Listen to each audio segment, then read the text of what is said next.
Sim.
For those who would like to come to master, you can. You the first row and then the other.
So, good morning, ladies and gentlemen.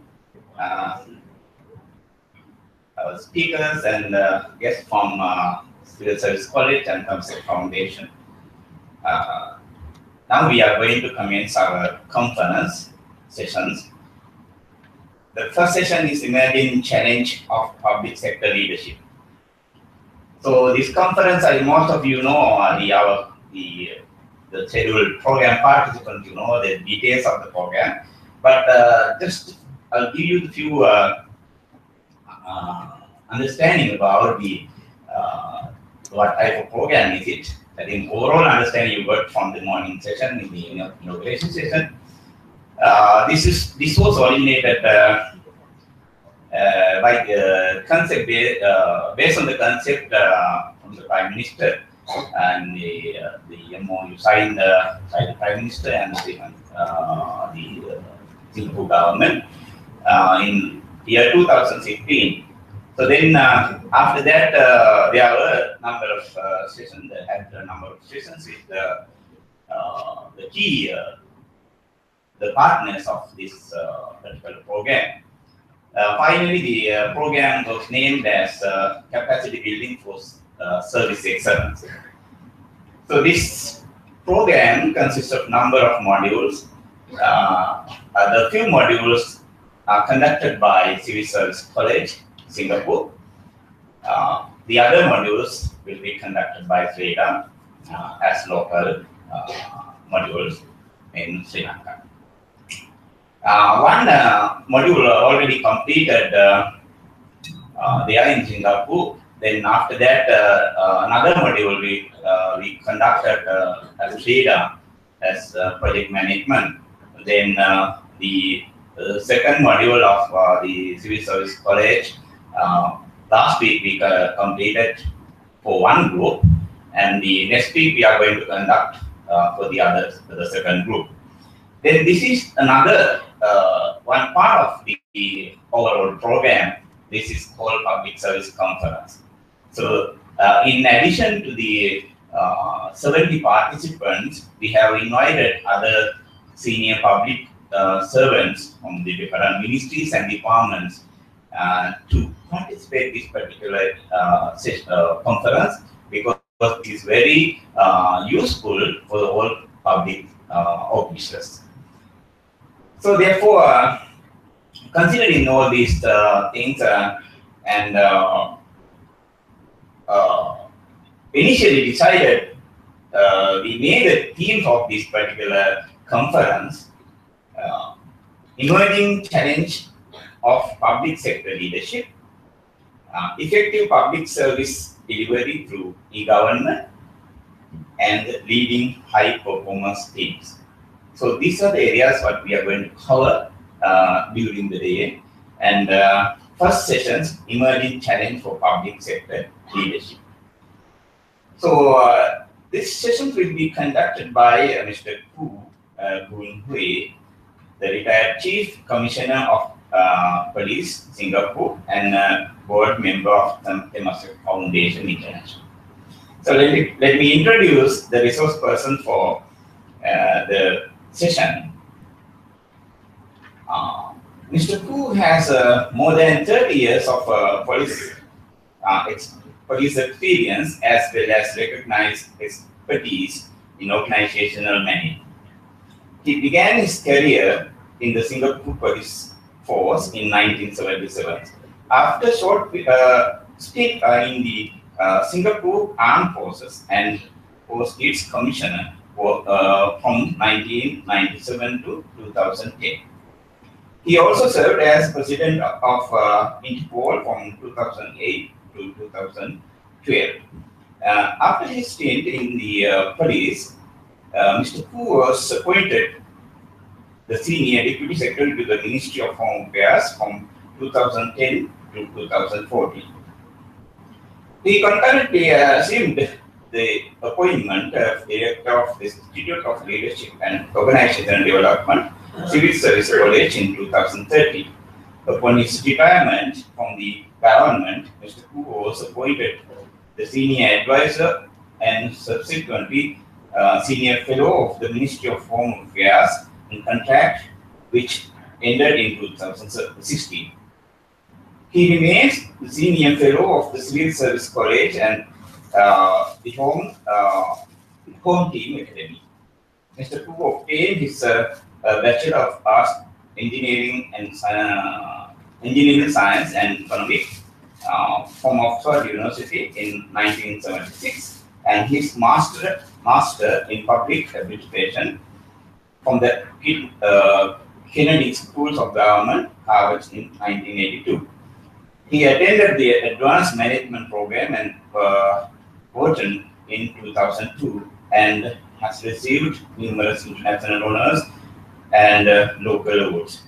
So this CV of Mr. Koo is with you. It is in your docket, so you can get more details of the school. And with this brief introduction, may I call upon Mr. Koo to start the session. Thank you. Thank you, Mr. Vijay Kun, for the very kind introduction. I'm going to only spend 30 odd hours in your country. That's a pity, as I have learned after seeing what beautiful people you are, reading about the country, and hearing what Ina mentioned about a few days here. So I must come back with my wife one day and enjoy this beautiful country. I thought I would quickly try to learn a bit more about the country by flying a Sri Lankan airline here. And of course, I want to read the local newspaper, so I picked up the thickest one in English. It turned out to be the Daily Mail. And there were a lot of strange, scandalous stories. I said, boy, if this is true, then my lecture will not be very relevant. Fortunately, last night, I met with some of your journalists, colleagues who have been in Singapore for a program, and they told me, oh, don't believe what you read in Daily Mail. It's known as a daily fail. So I think I feel more assured. Though I sense that there may be problems after the Secretary to the Prime Minister mentioned some of the issues that he has encountered. I think you are on the right track, and I hope my presentation will be more relevant. So, what are the emerging issues? Well, one of the big things is actually about leadership foresight. And some of you by now would have heard about the fourth industrial revolution. I first learned of it way back in November 2015, when I was at the World Economic Forum meeting in Abu Dhabi. And I was introduced to Professor Hans Schwab, who's a friend, who's the uncle of my friend. And he spoke at length on this and then reviewed it in Davos last year. So now it's taken on as one of the big ideas of this decade. And later I will speak a bit about what its implications are. Okay, so you see this very busy chart. I think all the issues that you people as civil servants have to come across are there somewhere. How to manage employees, how to communicate, how to motivate. But the key word is actually leadership. So when people ask you what is leadership, can you give a very short and succinct answer? It's not easy. It took me quite a while to figure this out, and together with my armed forces colleagues, because they are always very keen on learning about leadership. we decided that there is a very succinct definition, and it comprises of some words. It's a process, and you are actually influencing people to achieve a goal, also inspiring their commitment to maximize their efforts, and also to improve the organization. It's not just about people and pushing them, but also to improve the organization. And you have to think of leadership in sort of three levels. You start at the top level, which I think this program is trying to develop you at all three levels. You have to develop the organization. If you don't leave your organization in a better state than when you first joined it, you're not doing this job. And for that, you are actually a steward, right? You are a steward of the organization. The organization has been given for you to lead. Some leaders like to say, oh, after I left, the organization fell apart, right? I was the one, I was a hero who reformed it, and then after I left, well, I don't know what happened. That's the wrong type of attitude. You want to lead the organization in a better state. So, while you are in the organization, it's important for you to also develop effective teams. I think that was what the secretary mentioned. And that's where you talk about dealing with collaborative and cohesive teams, and how do you get them to work together. And of course, you must also develop leaders, leadership development. You get agile leaders who are also relational, not just transactional, and who are ethical. Now, in my previous job as police commissioner, I had the privilege of having very bright young police officers who were given very good educational opportunities. But I told them, academic qualification is not good enough. You must prove yourself in the field to be good leaders. And today I'm very proud to say that one of them is now the Minister of Finance. Another is the head of the civil service. So they did better than I did. And I'm very proud of them. And I think that is how you should actually do this third part. You develop people. Okay.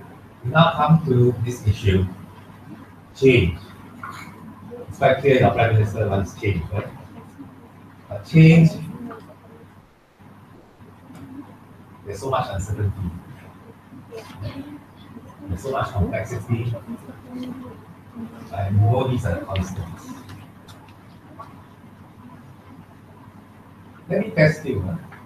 Though there are many things which are complex and uncertain, can you give me a few mega trends that that are quite certain?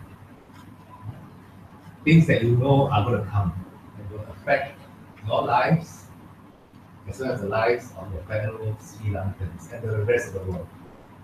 Anyone wants to try? Let's try for 5.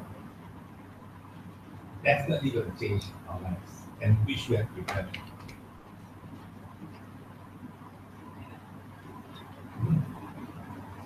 Anyone wants to give a shot?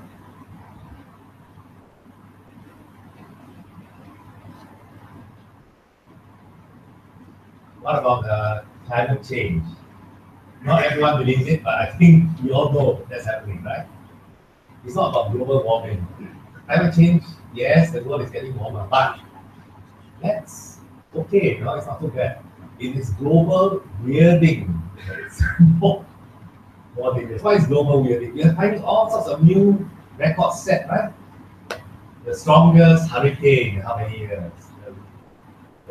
The floods, the rainfall has never been recorded for 100 years. All these things.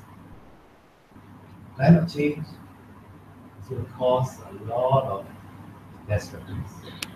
Because many of us, well, I'm an engineer, and learn all this, right? We always put a safety factor behind our designs. And how much it's an art, right? It's not a science. How much leeway do you give? So you look at past records, right? Just like the Fukushima disaster, right? They look at past records. What was the highest wave that was ever recorded? Let's build a wall that high plus some more. But we never expected the wave to be higher, right? So we got to be back on that. As public servants, you must think about such things now. Don't think that all your defenses against nature are good enough.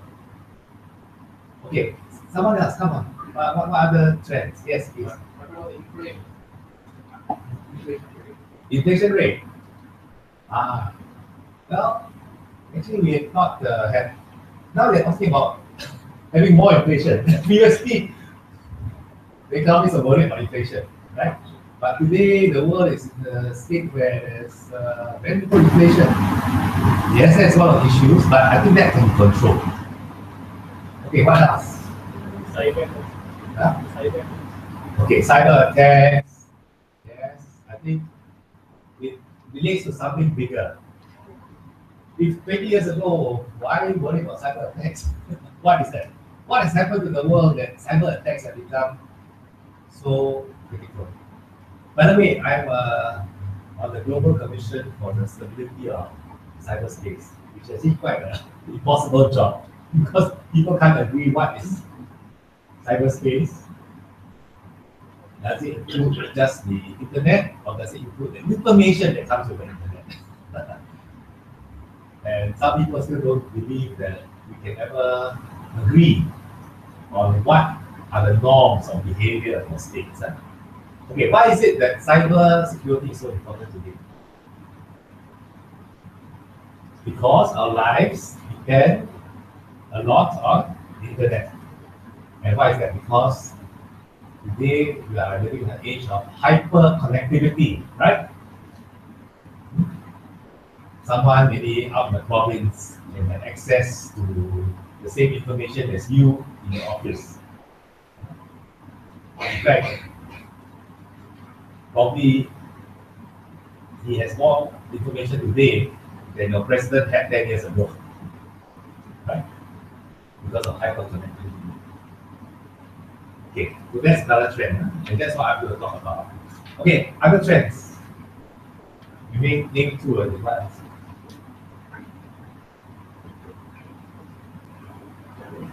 Look at my gray hair. What's happening? Yes, aging. So lots of issues, right? We're gonna have how do you deal with health? How do you deal with people get old? Where do they go? Do they stay with their families? Do they go to nursing homes? How do you take care of them? How do you deal with dementia? Yeah, it's a big challenge, you know.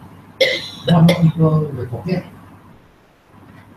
where they are, who they are, how you look after them. Well, Singapore is facing a real problem. They're going to be one of the fastest aging population. Okay, what else? Who else? Nuclear war. I don't think that's a mega trend. Some people are trying to get nuclear capability, but okay, how about all of us? We're getting better off, right? The rise of the middle class. I hope all of us are at least middle class. But overall, if you look at around the world, people are able to afford consumer goods, right?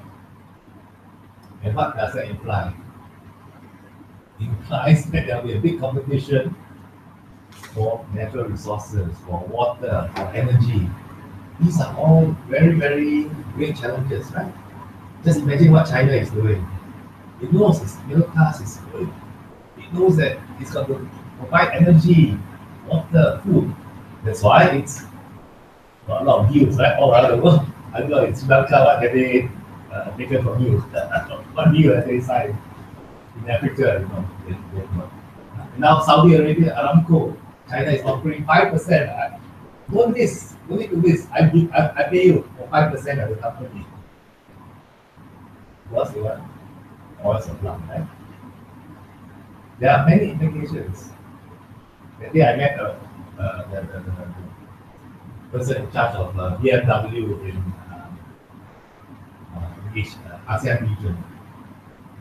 He told me, very interestingly, these luxury cars, people buy them because they don't change the model very frequently, right? Whereas Japanese cars, they change the model every 2 years.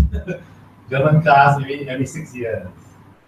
So they say, oh, we keep all the innovations in reserve. Then the next model comes, they put all these things in so that people will buy. But they say that's no longer true, because the biggest market for BMW is where? China, no longer America, no longer Europe. And the Chinese, once they get in the car, they say, how is it my mobile phone doesn't work in this car? Why is it not connected? So Vietnam said, wow, I have to have connectivity with 300 brands of mobile phones. Because in China, you can get 300 brands, right? Chinese have got so many companies. Some of them are not even exported. So there's a big change in thinking. Huh? Okay. Any other mega trends? Okay, maybe we'll stop here. I'll stop getting out speaking. Okay. So, in the midst of all this, how is it going to affect you? Well, your secretary in the Prime Minister's office has already said you perform an essential service to people, right? So, there's no way you cannot be a monopoly, right? Everyone is dependent on your services.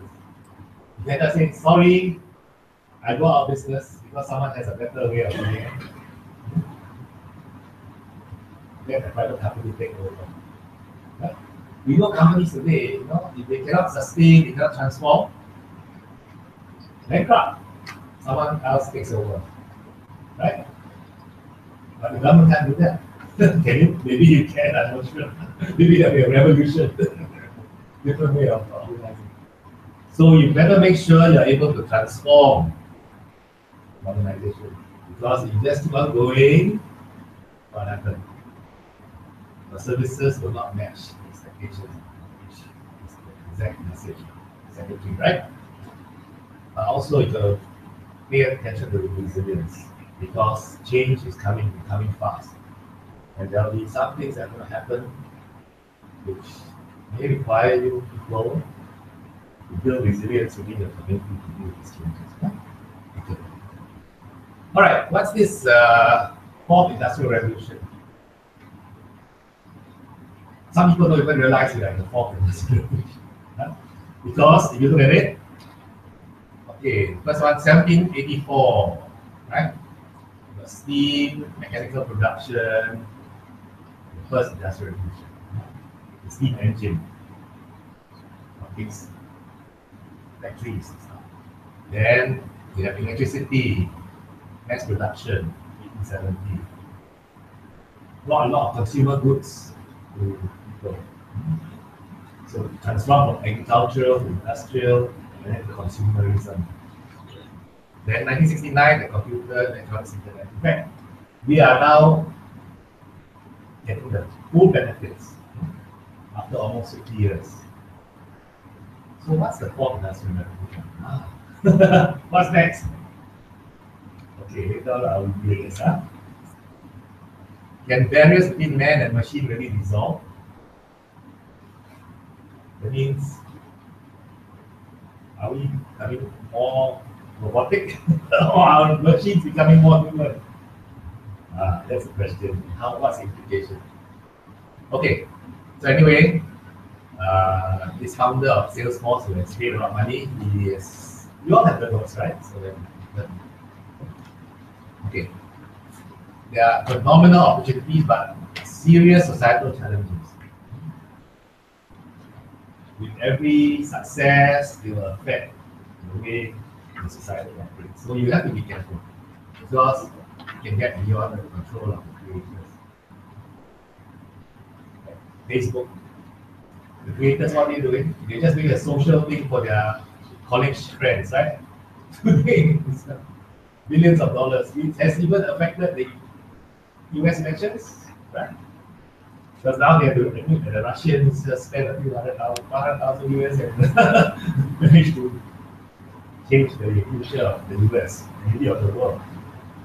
Okay, definitely when entering uncharted country. Okay, so I just want to show a short video to give you a taste of what we're talking about. This comes from Accenture.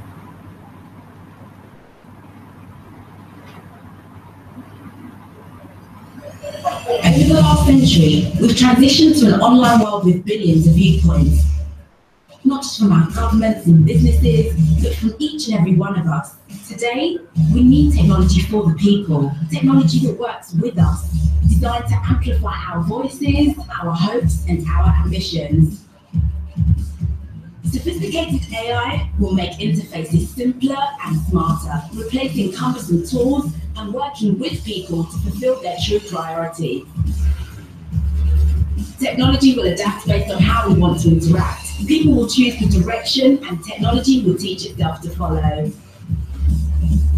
People won't be restricted by process, but instead will be free to build stronger relationships augmented by technology.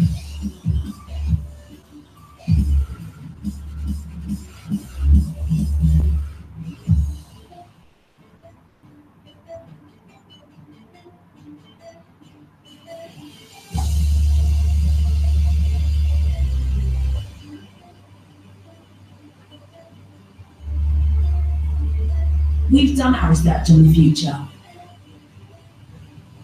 Have you?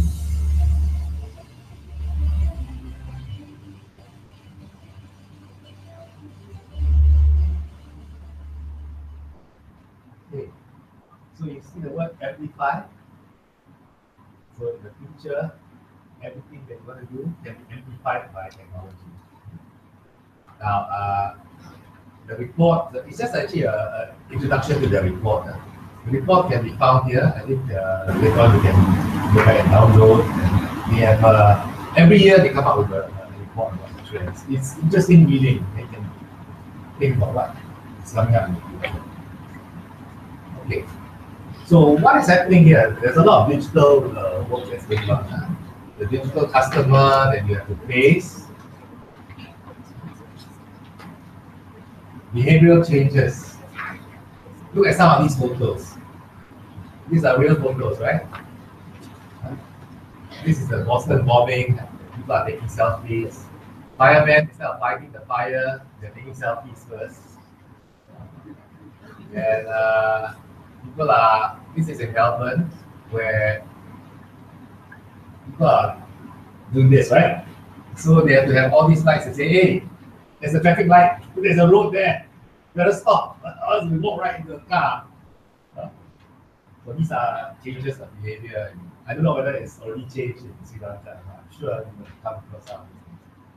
And then you have all these things available. I don't know whether you subscribe to some of them. I subscribe to a few, but not all. I don't like Twitter because you know someone likes to tweet a lot every morning. But Pinterest, very good. They tell you about all the opportunities. But strange, 60 double females are you, double the men are using Pinterest. With Facebook, I think you all know the largest, 1.86 million people. Instagram, Google Plus, LinkedIn. LinkedIn also I'm into it. Every day, some people around the world want to link to me. I don't know why. Sometimes after the link, they say, "Oh, Mr. Khoo, will you be interested in this business proposal? Can you hire me?" Okay, and then everyone wants things on demand. Is Uber in Sri Lanka yet? You are, right? But you know, in some countries, like maybe in London, they're going to ban them because they have caused social disruption. The cab drivers are very upset. You can see why Uber is so popular. Actually, if you're not taking Uber, you are doing yourself a disservice. You know why? They're subsidizing you. Uber actually is subsidizing all of us. Why? Look at the numbers. They lost 645 million US just in one quarter. In 3 months. That means every month Uber is losing 200 million US dollars. Why? Because they're subsidizing you to get market share.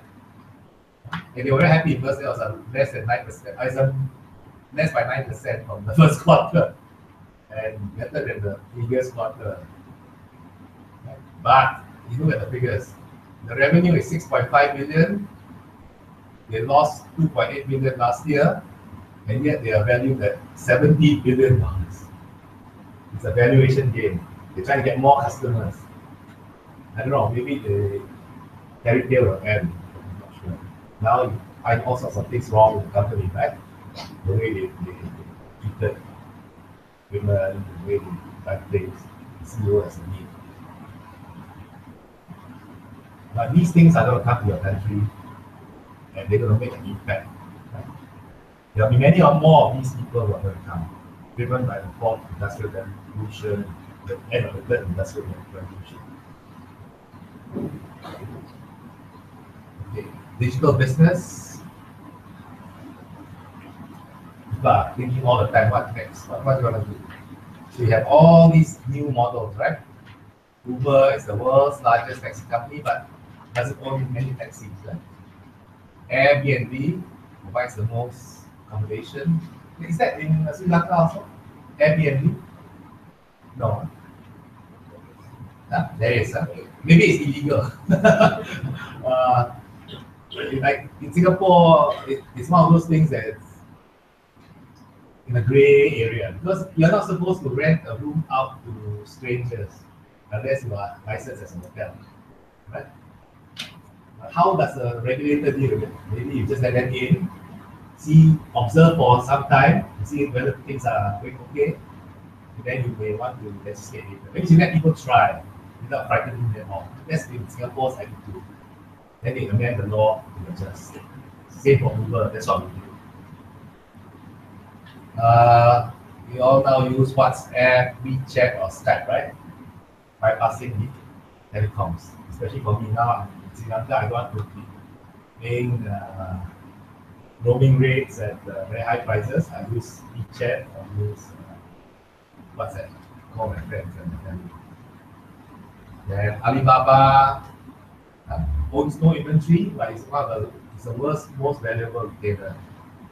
Because the rest, I think, well, can be for itself.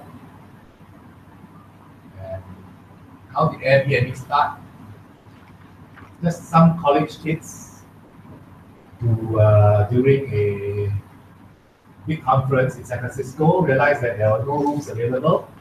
So they said, why not I advertise? I have an air bed. I can allow people to come and stay. So it's called Airbnb, air, bed, and breakfast. Using an air mattress. But you know, just a success. That's amazing. From 2007 to today, it's worth $30 billion US. Okay. This mobile phone. I think we have more mobile phones than the number of population, is that right? Yeah? That's the power of connectivity. And a lot of things are now going on the mobile phone, right? In fact, look at it. 2/3 of mobile transactions today use alternative methods and bypass the banks. And many people are integrating their services onto the bank. Have you all done so? Have you got government services on the mobile phone? Yes? Yeah, that's important.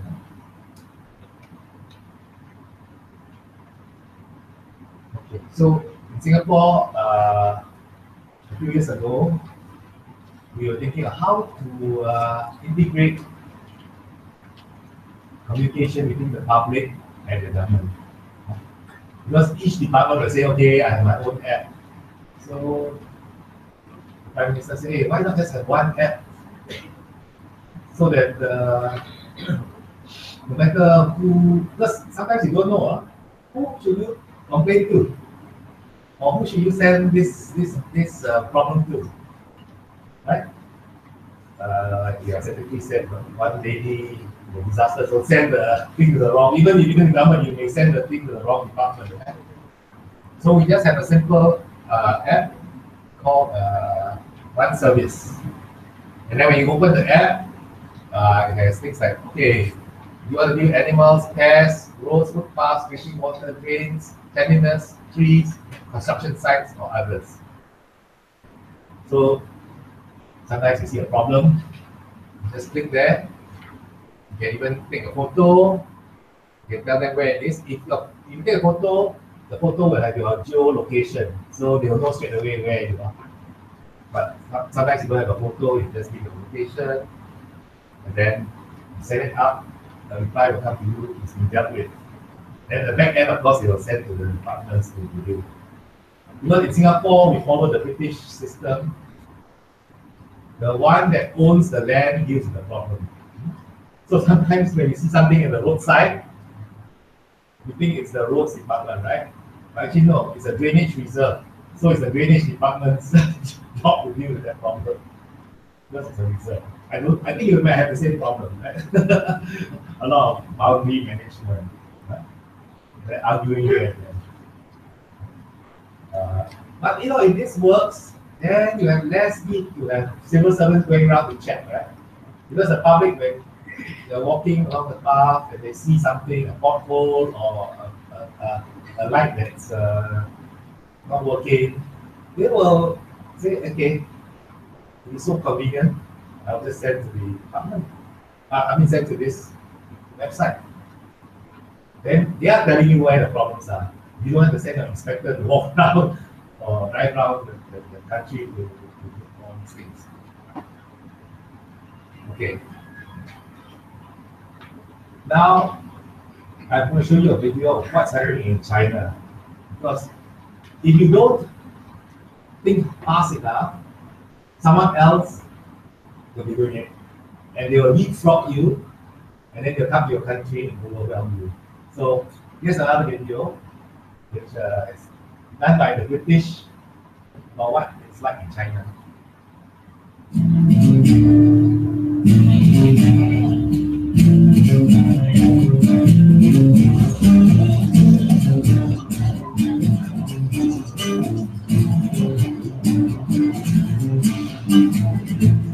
So that was the past.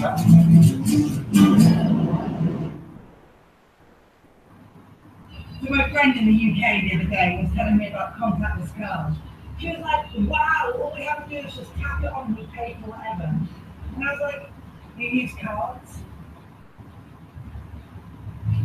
I don't.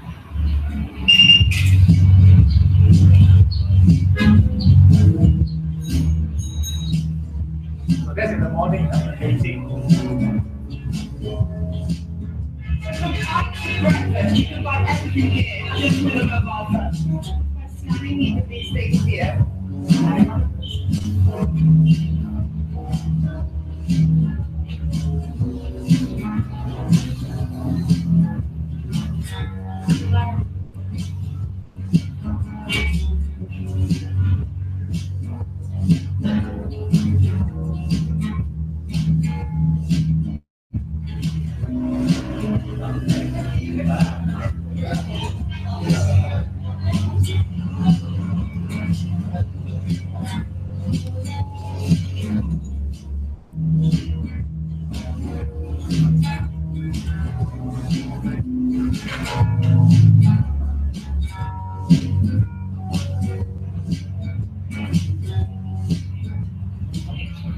With 730 million internet users in China, the majority of which is using their everything is written with a document. That means you can get products from rural areas, or if you like me, you can sit on the train on the way to your meeting and choose a dress on a website for a day to get it delivered. That's how I get it.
Innovating the future.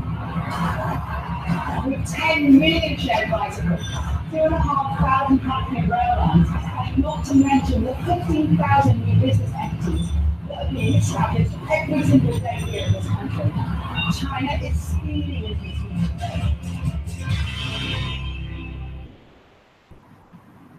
Okay, are you feeling the effects of some of these things now? No, not yet. We'll come to you. Sharing economy. Okay, what's happened? Yeah, they use this. In fact, I'm very tempted because it's already come to Singapore. They give you 15 minutes of free bicycle riding. So you can go from the house to the bus stop. And what's happened? Well, you know, when I was traveling in London and all that, I said, wow, when is Singapore going to have a shared system where you have all these bikes parked, your credit card in, and then you ride, and then you can park in another station, right? That's the model in many countries. So Singapore wanted to adopt this. But before we could plan it, the Chinese came, you know, and they gave the same type of bike, which they have the yellow one, called Oppo, which exactly is a Chinese company they brought to Singapore. And Singapore also started its own company. And so you can park anywhere you like, or you can park, this is a tube station, subway station where you can see all these vehicles parked. So people will take the subway on the tube, then just use the mobile phone to get everything and right to the source. But you have, remember I said about it affects society. How do people behave when you have to share things? Shared things are, in a way, common good, right? But some people think that, since it's not mine, you can treat it any old way. So you have something like this happening. Right? Look at this. Some people remove some things, they throw things down. So, all bad behavior. You have to educate your people, right? Where to park. And this is what happened in Shanghai. Because all these bikes are all over, the authorities have to go and pick up all the bikes and impound them. And very nicely they arrange according to colors, because that's the brand. Right, not going like that. Singapore, we've now decided that we signed the government has signed a MOU with the companies to say, since these things are controlled by internet, you can actually geo-fence the area. So that if the person parks outside the area, you can charge him for it. He must bring it to an authorized place to park. So there are solutions, but you have to impose some of these penalties to get people to behave. Then everyone can enjoy the benefit. So very important policy consideration. When something new comes to you, you must think of what's the debt that's going to come. And you try to overcome that. Okay, digital technology. What's causing all this? Well, because the price of computing has become so cheap, and the price of storage has become so cheap. So you find that one day the computer is going to be smarter than us, because we only have, I think, 30 billion connections in our head every second. The computer will do faster than us very soon. And you can see that the time is coming soon because it's around here. Right now, the computer has surpassed the brain power of a mouse, 2015. It probably will surpass the brain power of human within a few more years. By 2045, for 1,000 US dollars, you can surpass the brain power of all the human brains combined. Just imagine, just for $1,000. So this is amazing. What's happening. And that's what's happening to us also, right? Are you still doing this at the office on your PC? Or are you working on iPad now? Or are you working on iPhone? You notice just now when I gave my speech, I used my iPhone. In fact, there was a teleprompter. I didn't even have to touch and move. You listen to my voice and you followed. In future, you can walk straight because you are having virtual or augmented reality.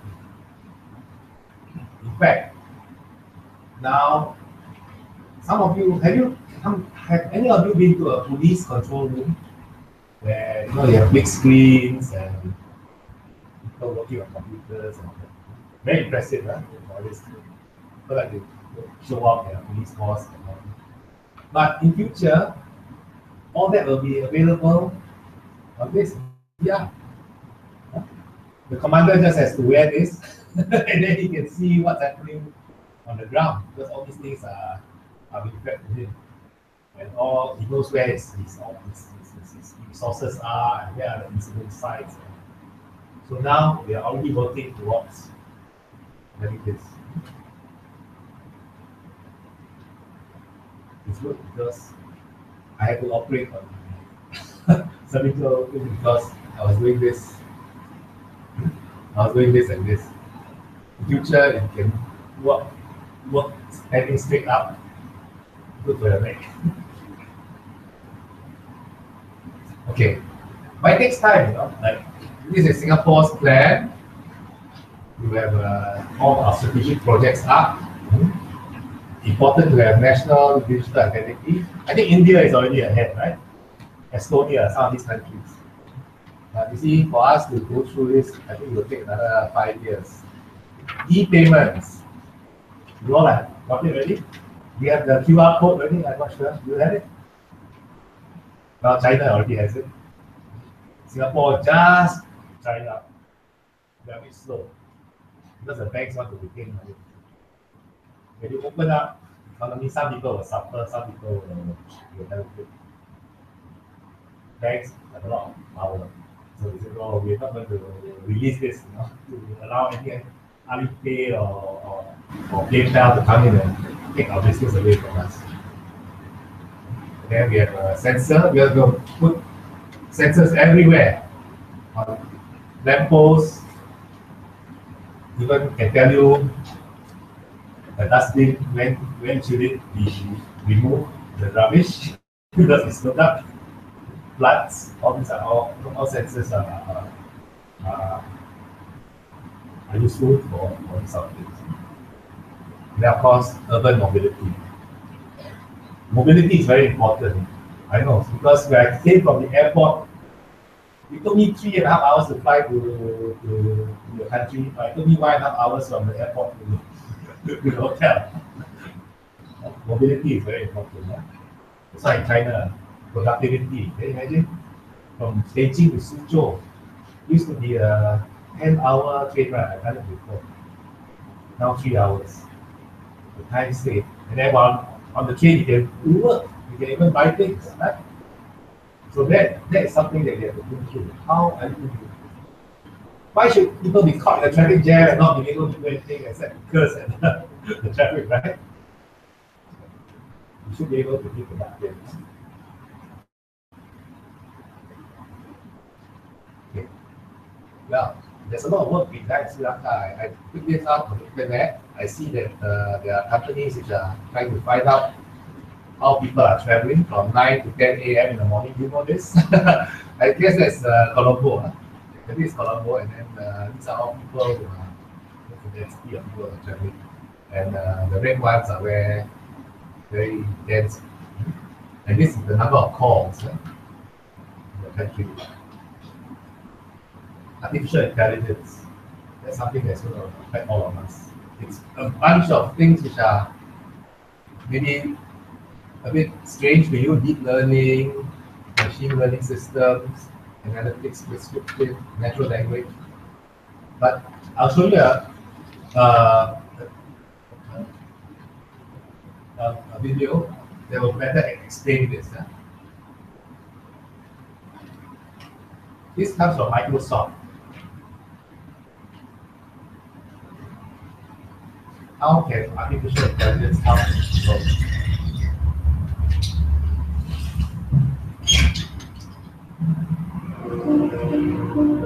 I'm Sakib Sheikh.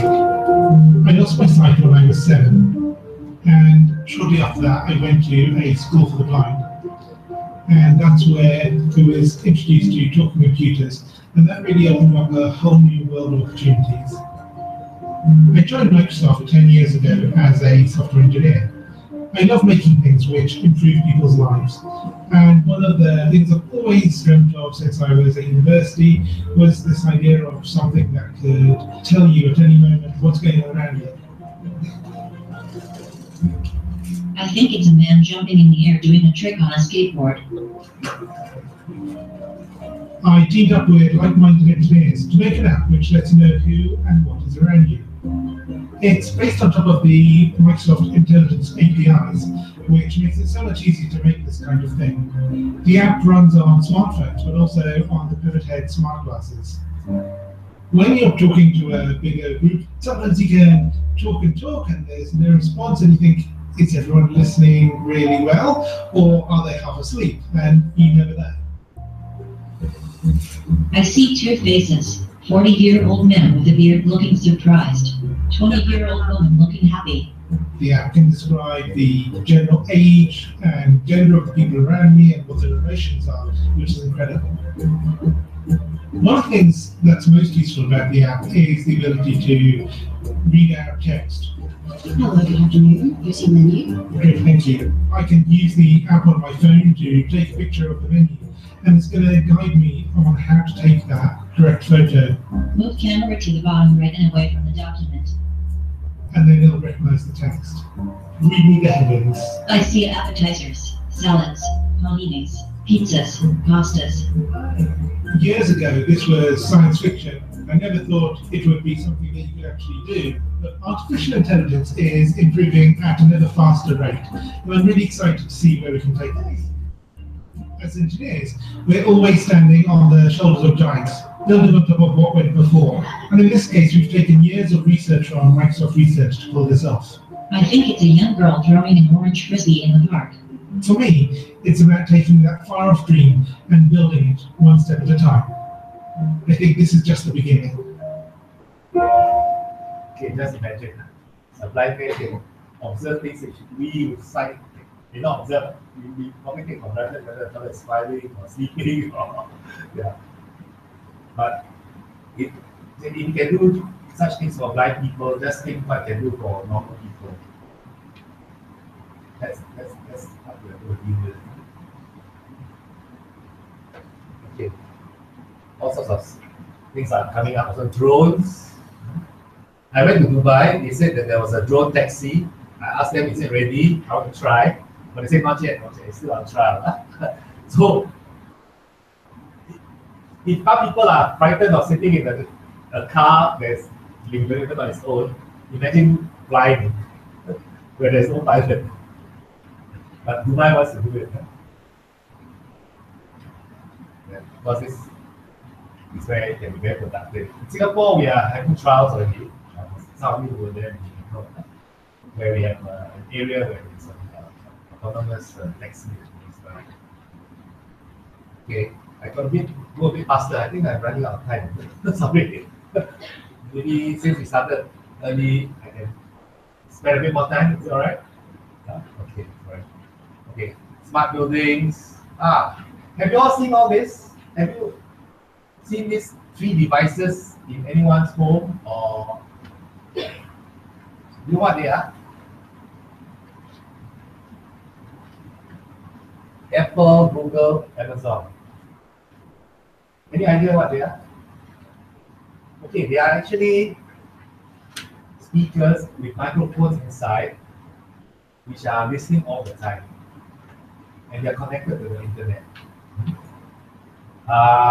Officially, I think they are only sold in the US and UK, but you can order by Amazon or some other means and connect it to your home. In fact, I have two of these. I have both Google and Amazon, and every morning I can tell them, I can ask them questions. What is my day like today? So they tell me, oh, good morning, it's cool. The weather is going to be like this. This is the latest news from the BBC, from CNN. Your first appointment is this meeting at your office. You need to take about 20 minutes to reach there because traffic is light. So it knows everything about you because you have put your calendar on Google. Right? And can you imagine it's going to make life so different for many people because they can find out things without having to read even. So you don't even need this anymore, right? They just speak natural language. And very soon they are going to have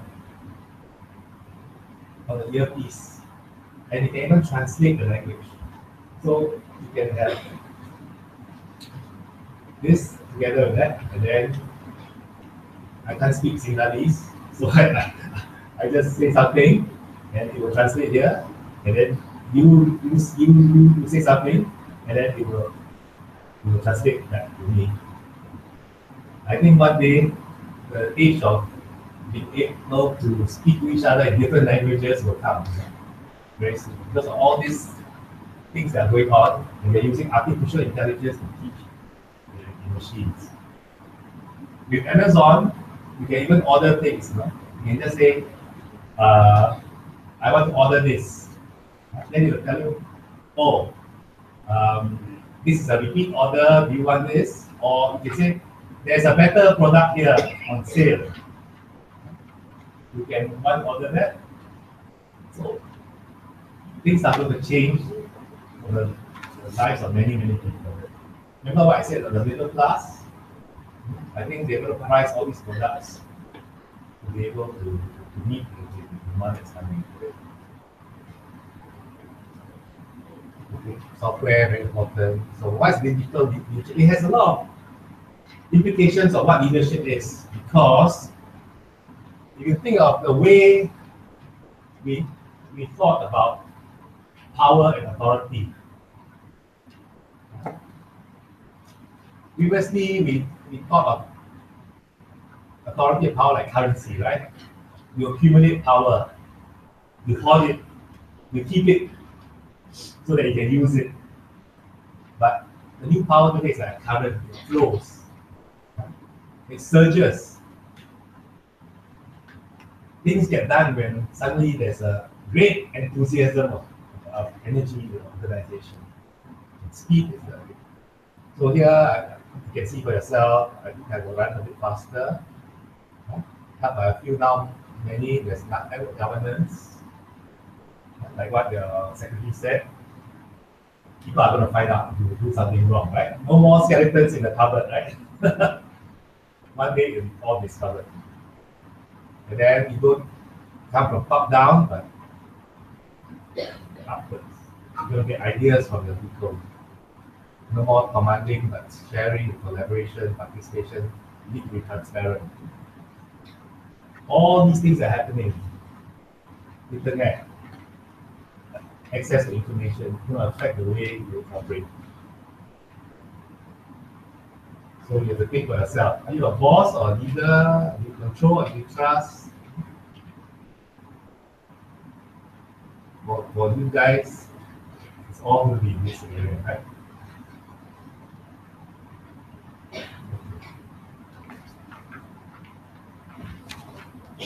let's move on to this part of resilience.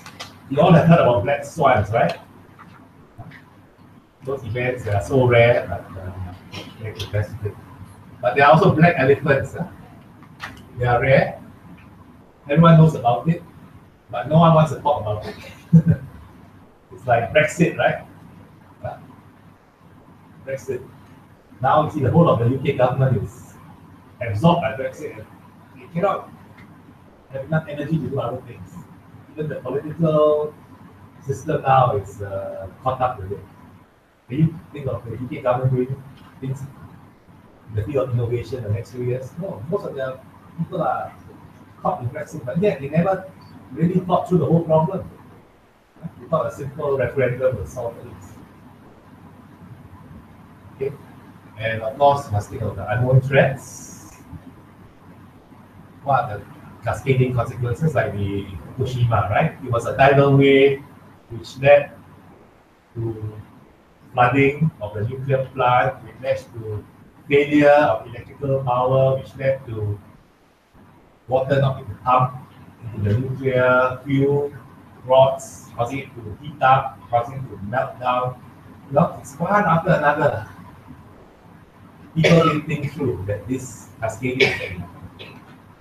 So you have to also think through all these things. And some of the paradigm shifts, you sometimes are very worried about being wrong, but sometimes it's better to be roughly correct. We have to put out imprecise plans, complex problems, and hope for the best. You cannot think of a perfect solution or problem, because that problem may change in today's world. Try to fail fast, fail early, but no, it's, you tell someone, hey, can you fail fast? You think they will? They say, no, I want to fail fast. I want to fail gracefully. So as leaders, if someone fails, don't look and say, oh, congratulations, you failed fast. It's going to be upset. Be gracious about it. Oh, okay, I know you failed, you tried. Let's see whether your idea can work in another situation. Right? If you are fail safe, it's terrible. I'm not going to take any risk. I'm not going to try anything new because I'm scared of failure. And then you have to build redundancies. Many of us go to consultants and say, oh, you can be more efficient this way. Cut. Then what happens? When an emergency comes, oh, there's no one to help. Even though the fellow is not on leave, you don't have the person anymore because you've been cut to the bone. Okay. So you have to prevent shock to foresight, respond heavily to shocks to mitigate the impact, and then strengthen your resilience. That's all the lessons. We know that shocks will happen, we cannot predict everything, but we can always prepare. We have to have more agility, improve social resilience, and then you have a clear mission, and then you have to try to survive this. Okay, sorry I've taken too much of the time. Thank you very much. These are the two imperatives I think are going to be the emerging challenges for all of you. I can answer questions during the panel session. Thank you.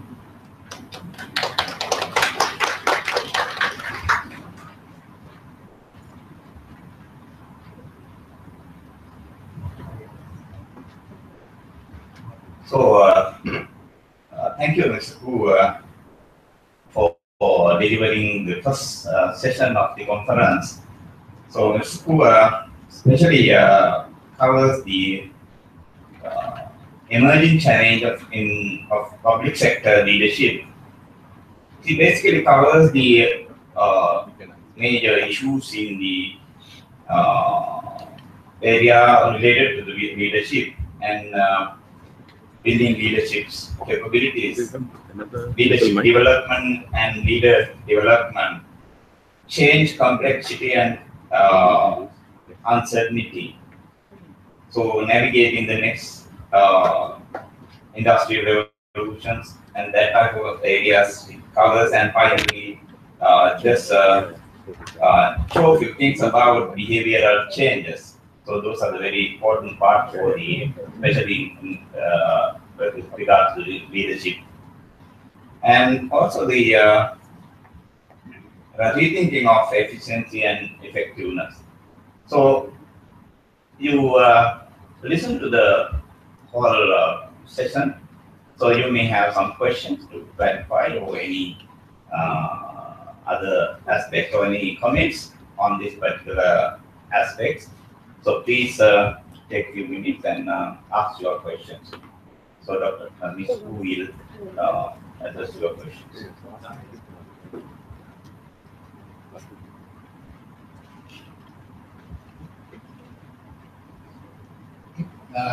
Sorry, I thought there was a panel, but I think you can change the program.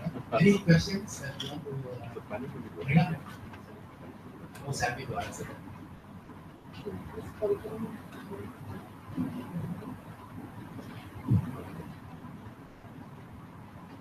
Do you think this is relevant to your work? Or is it something too far in the future? Things are moving very fast. I'm sure the bicycles will have a good. They didn't see what happens. Okay.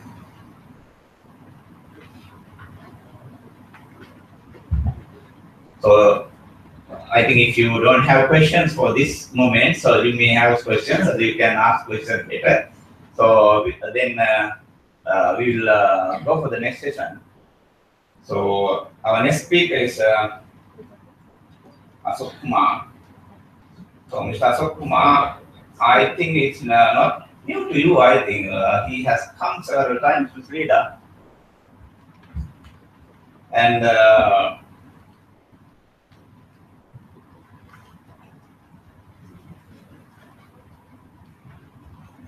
he has delivered few sessions on this ICT or information technology, and today he is going to talk about effective public service delivery through e-government. So Singapore experience.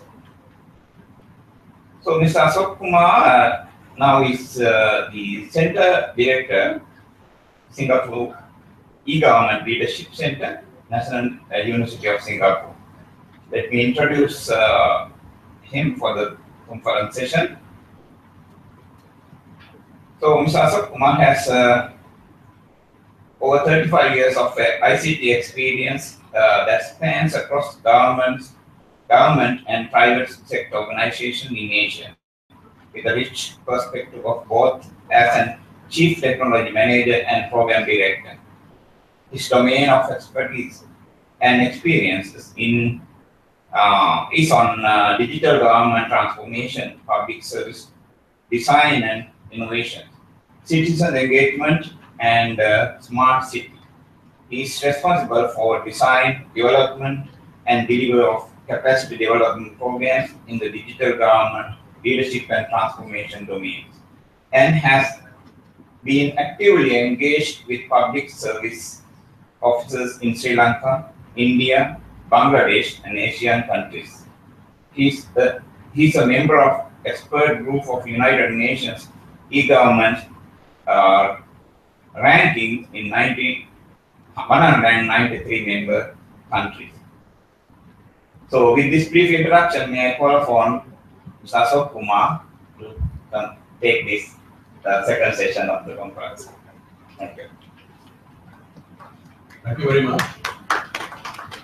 While she's setting it up, Ayaba one. It's a great pleasure to be here to talk about this subject.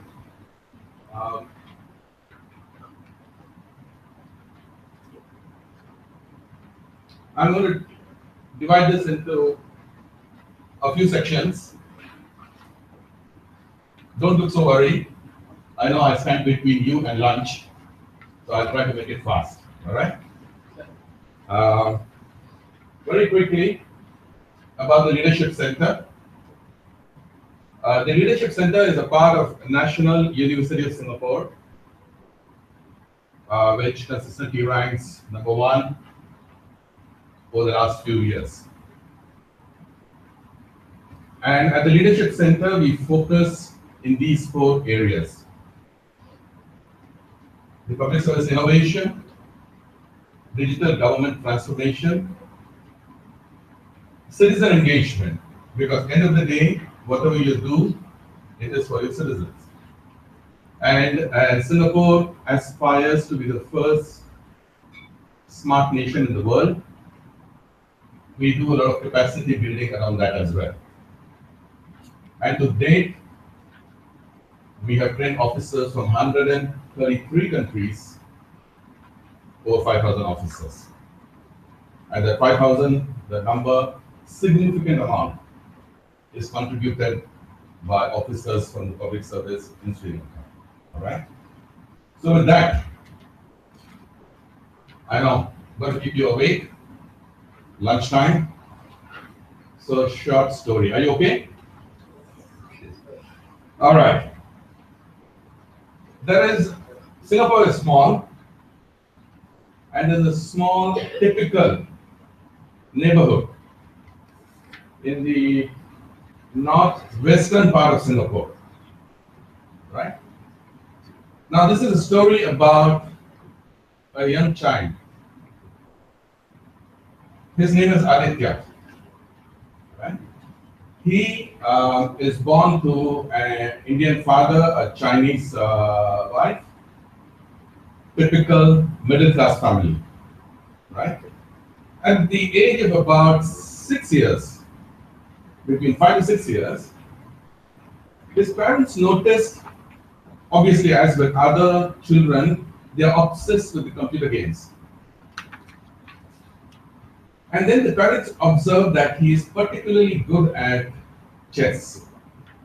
So they encouraged him to play in the local constituency, in the local community halls.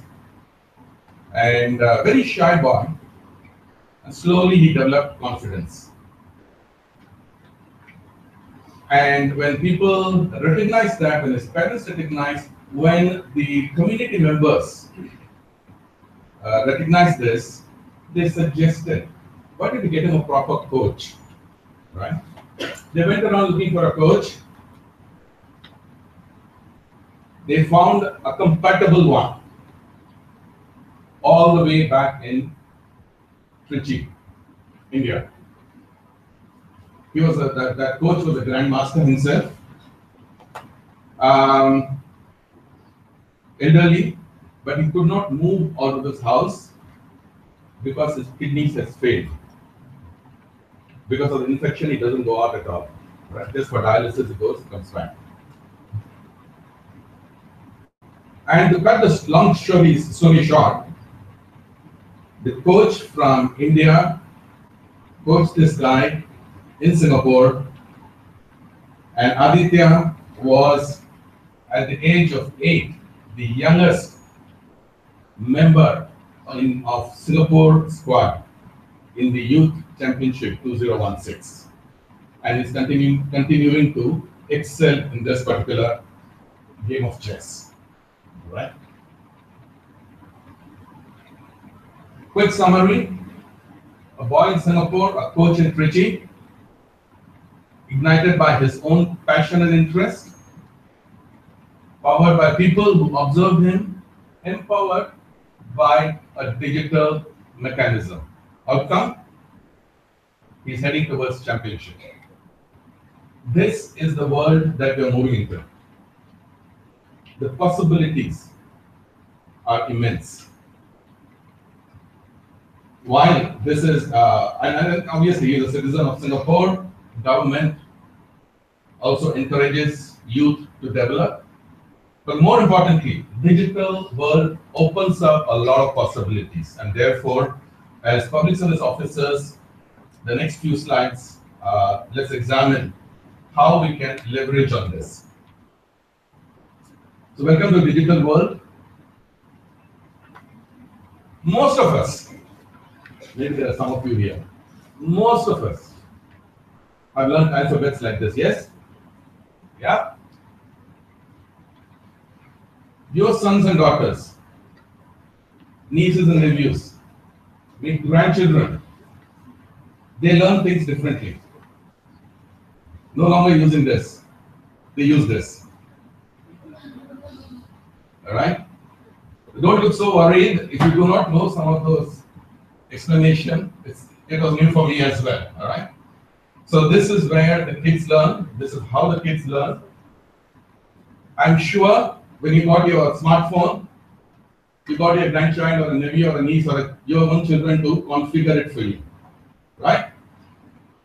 So that's the world where we are headed to. I came across this advertisement very recently in my newspaper. Now, I always found that I should have learned Chinese very well, having been in Singapore for the last 30 years. Knowing a language is definitely much more richer. But I was very intrigued by this advertisement. I took a closer look, and this is what they said. All right. So coding for Singapore. Now, while this may be just a gimmick, I hope they don't start off at that level in the primary school, at the kindergarten, but definitely in primary school, we have started teaching basic coding to kids as a part of capacity development, skills development. All right. And the idea is that is becoming an important ingredient, as important as knowing a language to communicate. Right? And there is no age bar to learning programming. Just as an example, the Japanese lady, she learned programming after her retirement at the age of 65. Right? She's an app developer, and this application, you can go and Google it and find out. It's a very popular application in Japan. Implications of this: she's keeping herself busy, economically independent, or at least supported, and more important, health-wise, is keeping her faculties engaged. Right? Let's just examine a few aspects, many of which Mr. Hu has already been elaborately, to a lot of video support, has explained. Let's just examine 3 or 4 important traits and then go on to, with those in the background and with the new generation embracing this technology, growing up with this technology. As public service officers, how do you design and deliver services, right? For Singapore, Singapore is very well geared up to transform to this digital economy. It's a top priority for us.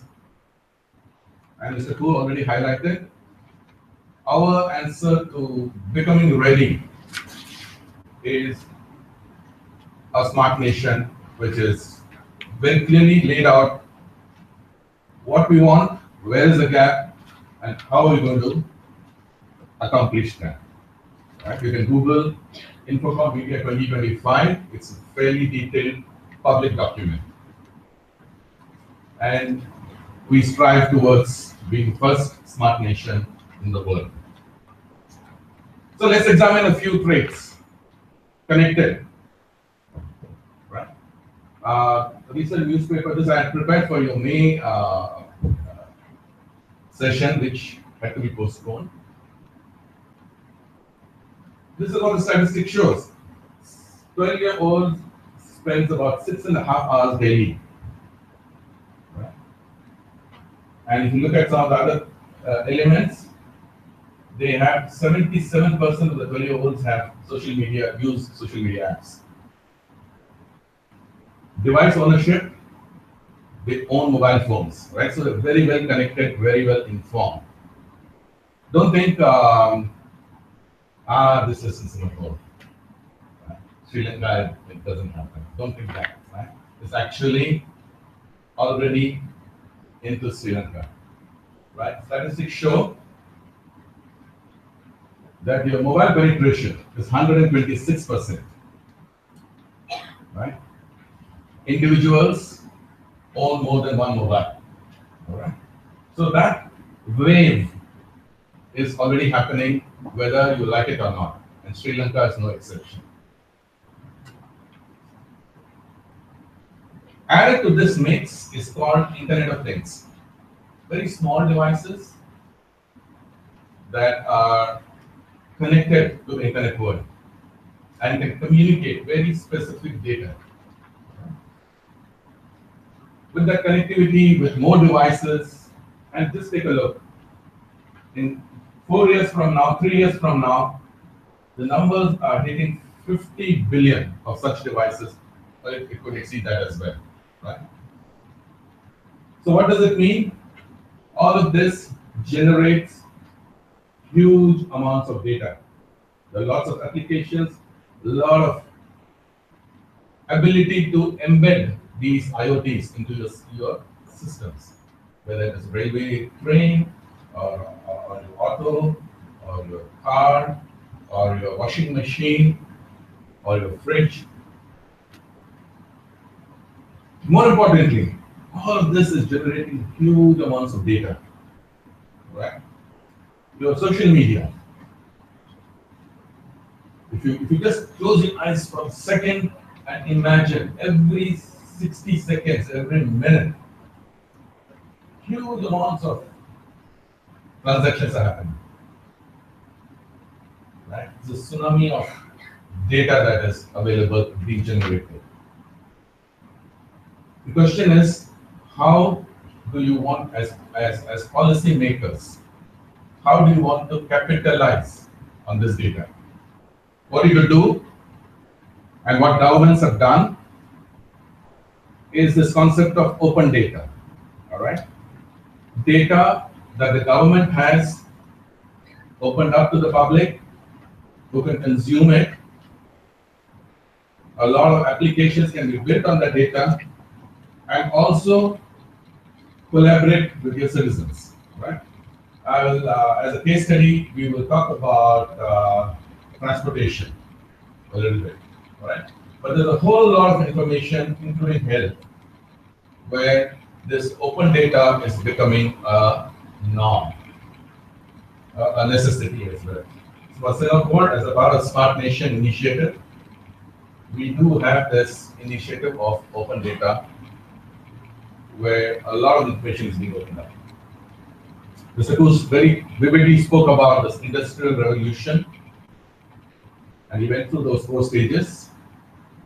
For one manifestation of Industrial Revolution 4.0, and this is happening, all right?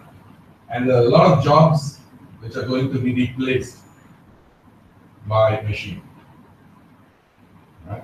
Whether it's a combination of robotics, artificial intelligence. The other day I was in Vietnam. I've been going there for 3 years in a row.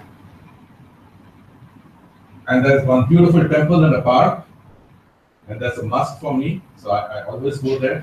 This time when I went,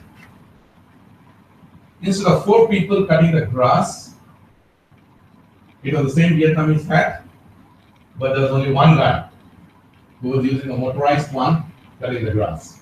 Okay, but that is a very small part of machine taking over. But this is inevitable. And why is this attractive? Costs. If you look at the manpower costs, a German car worker is $70 an hour versus a robot. Right? More importantly, right? Unions, strike, they don't want that, right?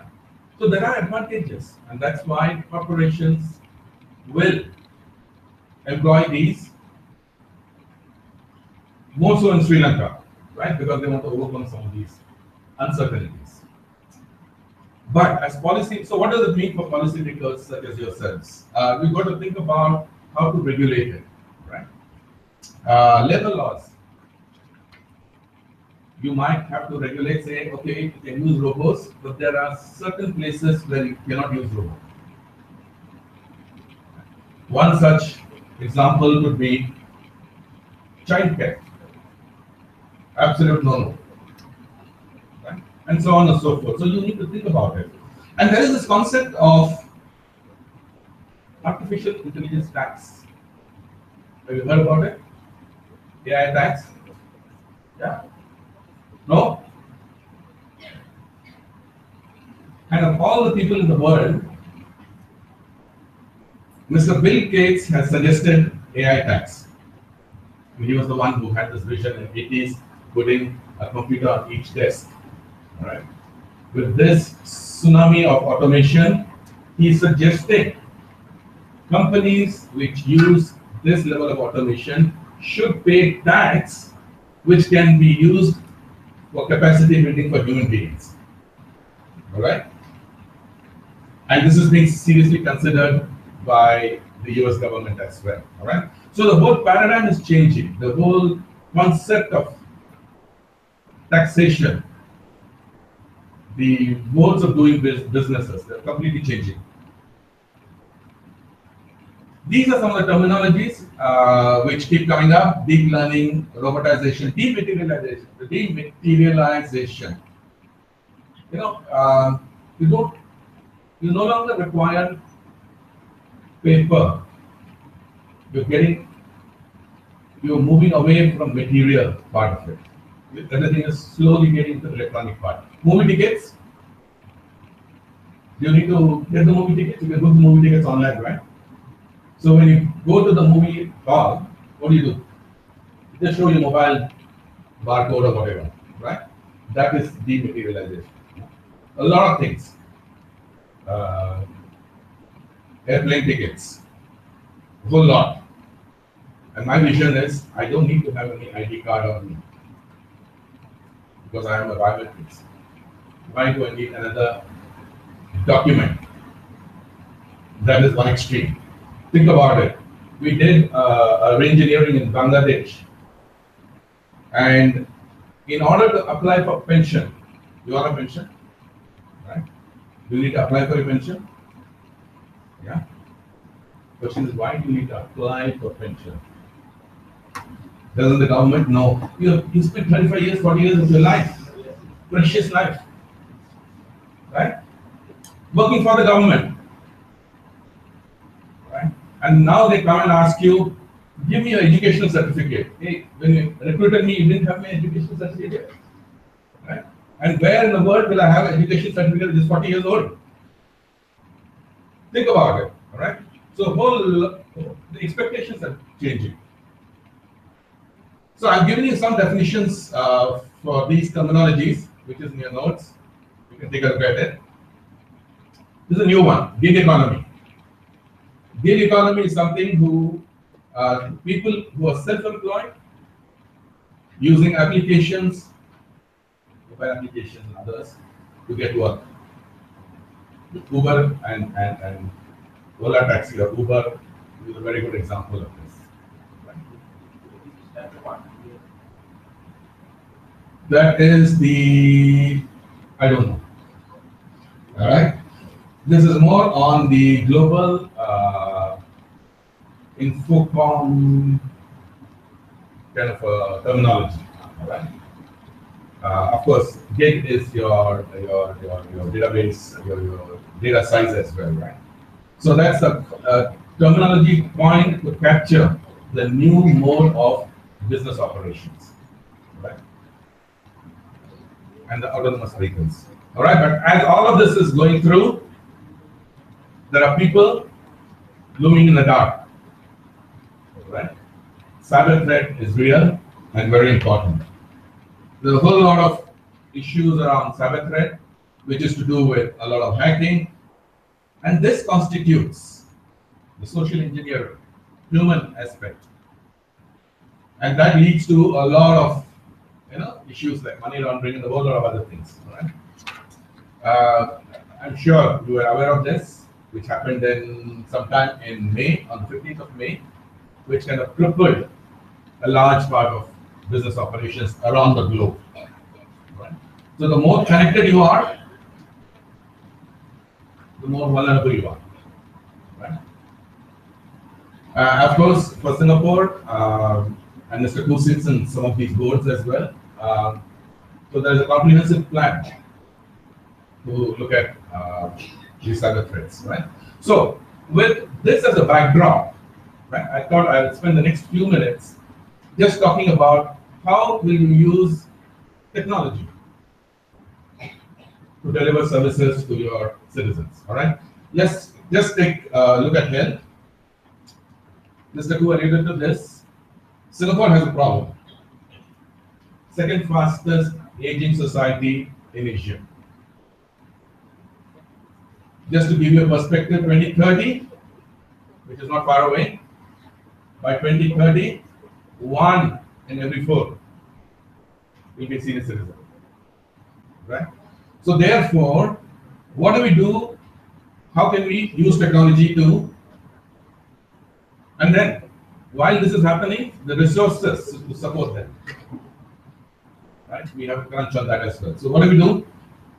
One of the things, apparently for a cardiac, any doctors in this room? Oh, then I cannot bluff. Okay. I believe, sir, correct me if I'm wrong, I believe the first 10 minutes of a cardiac arrest is extremely important, right? Every minute delay drops the survival rate at 10%. Okay. And therefore, so given this scenario, how can you use technology to deliver services? I've been talking for a while. Let me take a bit of water and then let me play a video as well, right?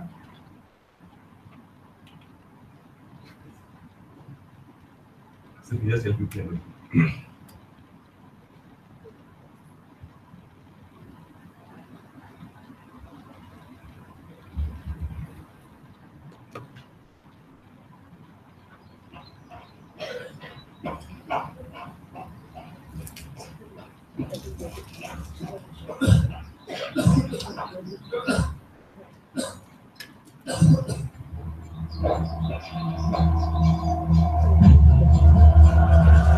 Hello, excuse me. Sir, are you okay?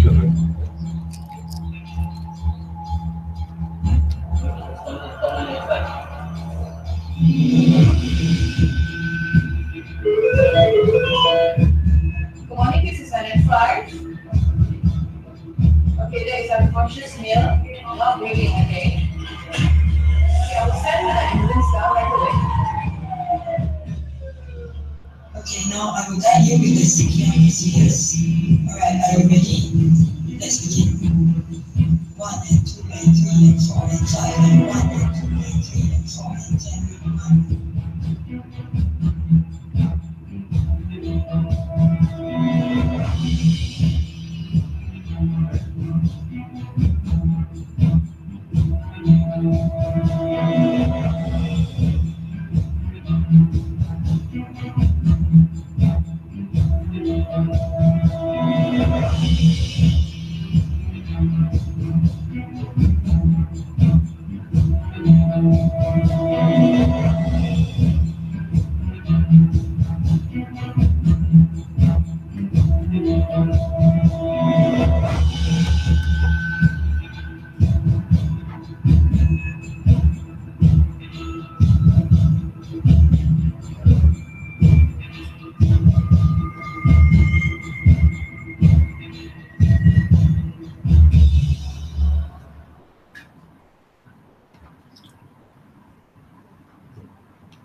So the idea is,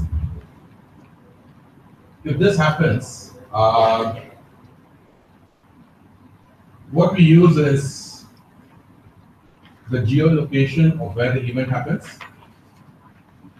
And as volunteers, you can sign up to be first responder. Okay?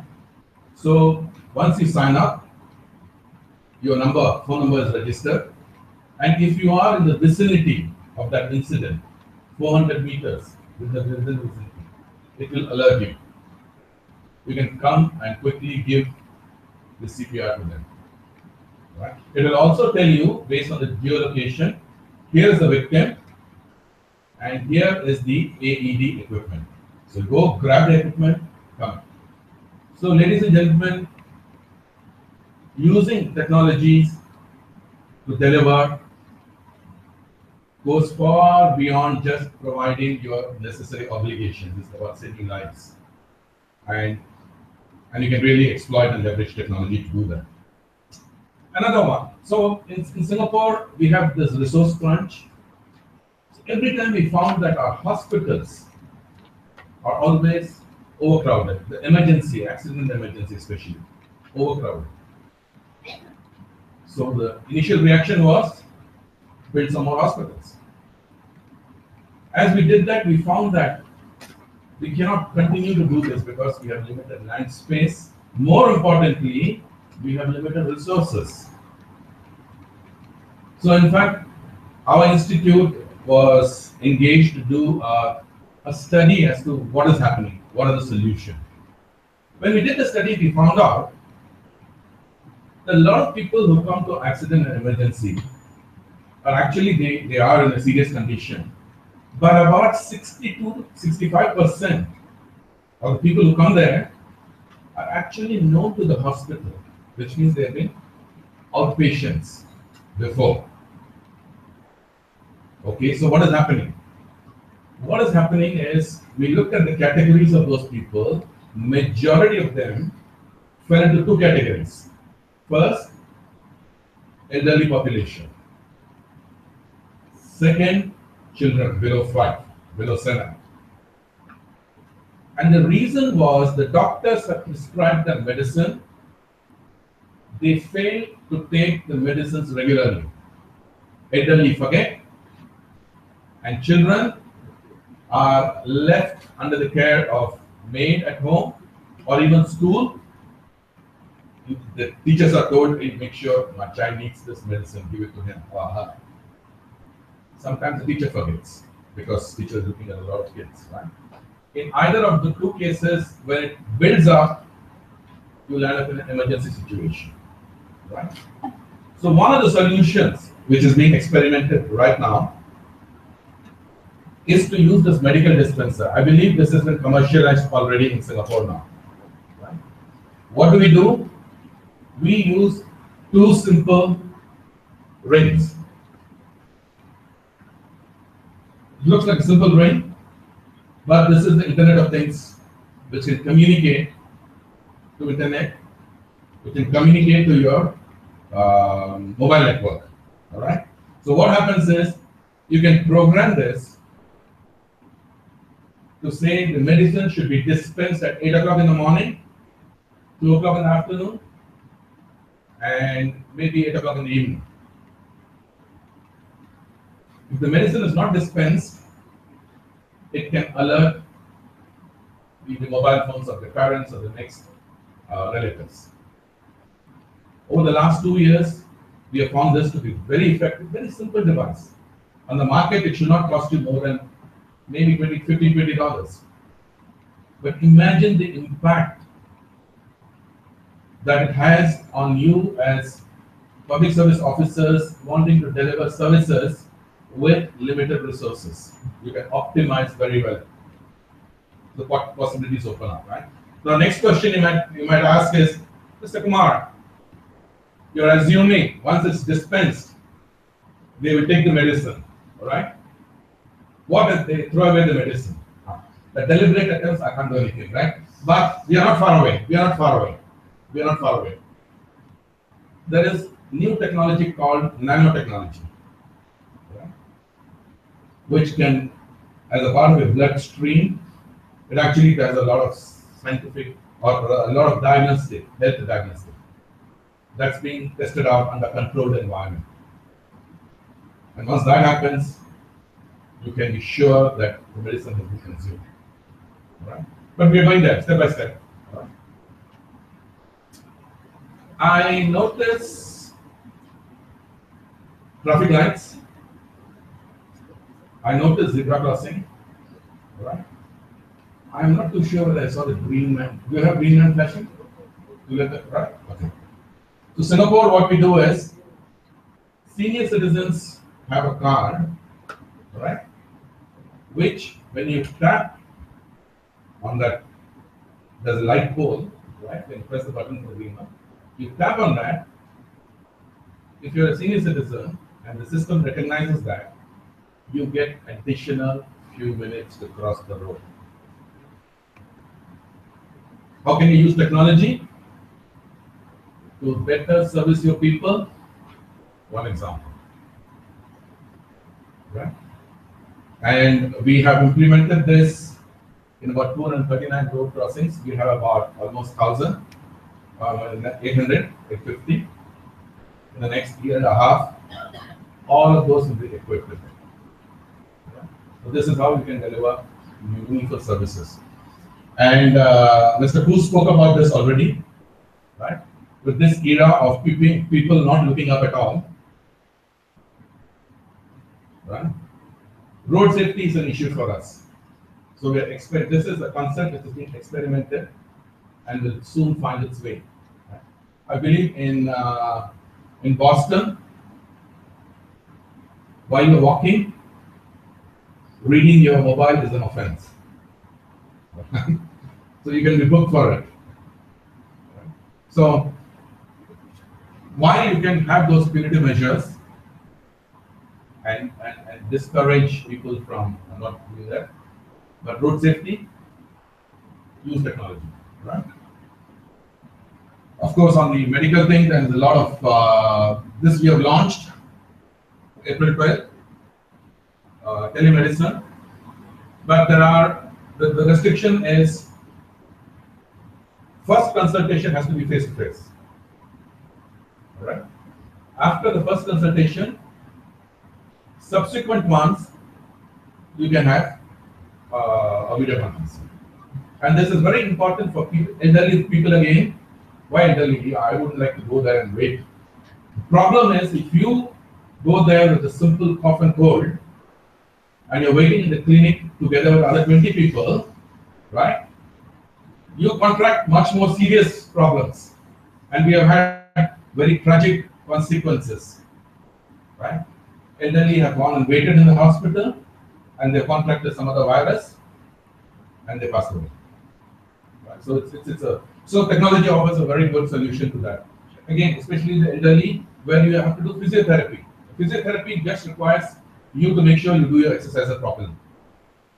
Your wrist is undergoing a therapy, just do the exercise. This guy just needs to mark that. Now you don't need to travel all the way just to do it in front of him. You can do it like this. So this is taking off very well. Oops. We have started using this way back in 2014, using robots to dispense medicine. Right? The doctor completes his prescription, and by the time the patient walks to the pharmacy, the medicine is already picked up because the doctor keys in everything. Order gets dispatched to the pharmacy, robo picks it up, but we still have a nurse or agent to kind of double check and give it off. But this has helped us reduce a lot of errors. Manual systems, human beings, we have had situations where the medicines were put in wrong baskets. All right? Yeah, it's almost near misses. So it's becoming a norm in all our hospitals now. This service delivery, now this is very wonderful. If you have to go to 2 or 3 doctors, one is a neurosurgeon, one is a heart surgeon, and they do your checkup and so on and so forth. You go and register and get only one queue number. All right? And that same queue number for the entire day up to your payment is being used to deliver services to you. So you're focusing on the citizen now, not on the transactions, right? Of course, the mitigation. More importantly, now this part, traditionally you'll find inpatient will take temperature, blood pressure. You have an exam pad kind of thing, right? The nurse notes down. Doctor comes and sees you, so on and so forth, right? At some point in time, they may be transcribing that into the system. The moment you have a human interface, there is potential room for error. All right? While keying in, you could be making errors. We have implemented the system by which whatever is being monitored is automatically captured into the system. How do you know that this is the blood pressure reading for Mr. Kumar and not for Mr. Tu? Because each patient will have his ID. Scan that barcode, take the reading, all the information is available in a centralized place. All right? Technology offers that. It reduces errors, increases efficiency, and this is one example. And of course, we do a lot of data analytics in order to determine this. We also do prevention. We encourage people to be active, and the Ministry of Health has come out with a wristband, all right, to understand the behavior of citizens, which the data gets collected over a period of time. Imagine with that data and your ailment, huge amount of correlation can be done, right? If you're a diabetic patient and you're not exercising, this is the result. If you're a diabetic patient and you are exercising, does it give you a positive result? It's all notional. Here is based on factual data, right? So I thought I'll give you a very quick overview of how technology can be used in the health sector, right? Let me give you another quick example. On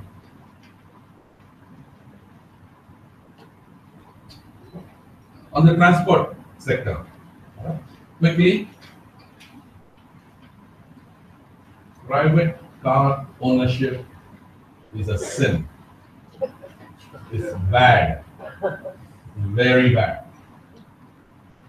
right? Now we can keep saying all that because you see that not only has congestion, not only causes congestion, loss in productivity, you're waiting there, losing time. More importantly, pollution. Okay, we are trying to fight this for a long time. 30 years, since 30 years, we have been trying to manage this growth. All right, what did we do? We had some paper-based system. We moved on to a technology-based solution, and what is commonly known as congestion pricing. We have this such that, and there are different rates at different points of time.